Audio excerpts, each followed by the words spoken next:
सामाजिक संगठन संकल्प फाउंडेशन ट्रस्टर पंचम प्रतिष्ठा उत्सव केंद्रीय संस्कृत विश्वविद्यालय सम्मिलनी कक्ष रे अनुष्ठित हो जाइछि।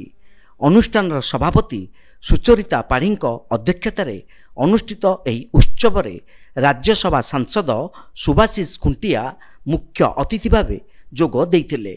अन्यमानक मध्यरे श्री जगन्नाथ संस्कृत विश्वविद्यालय पूर्वतन कुलपति प्रोफेसर हरिहर होता, प्रोफेसर सुशांत कुमार राज, महंत परशुराम दास, अध्यापक सुकांत कुमार महांती, शिक्षाविद रसा सुषमा साहू, विश्व हिंदू परिषद साधारण संपादक राजेंद्र प्रसाद महांती, अनुष्ठान आईन परामर्शदात्री सुदेशा पंडा एवं सामाजिक कर्मी श्यामप्रकाश सेनापति प्रमुख सम्मानित अतिथि भाव जोगदे भारतीय संस्कृति महान सेवा कार्य जो माने निजको नियोजित करिसेंती सेमानकु कृतज्ञता जणाइबा सहित अनुष्ठान उत्तर उन्नति कामना करथिले।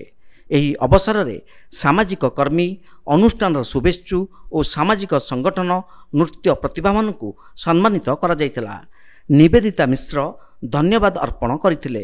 विभिन्न सांस्कृतिक अनुष्ठान पक्षरु ओडिसी नृत्य, संबलपुरी नृत्य, शिव तांडव नृत्य, भजन नृत्य आदि चित्ताकर्षक सांस्कृतिक कार्यक्रम परिवेषण करा जायतिला।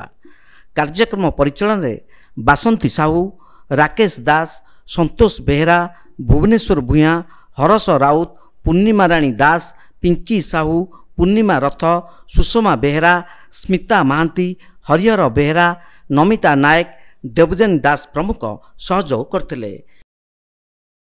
पूरी ठारे आयोजन करा जायछि एवं सबुठ बड़ कथा हला माँ मानकु जो ओल्ड एज रो माँ मानकु निज पाखरे रखी सेमानकर दायित्व नैचंती। निहाती पक्षे रक्तदान ठू आरंभ करी टंकतोणी बंटन ठू आरंभ करी रक्तदान शिविर ठू आरंभ करी अनेक सामाजिक कार्य निजको नियोजित करछंती।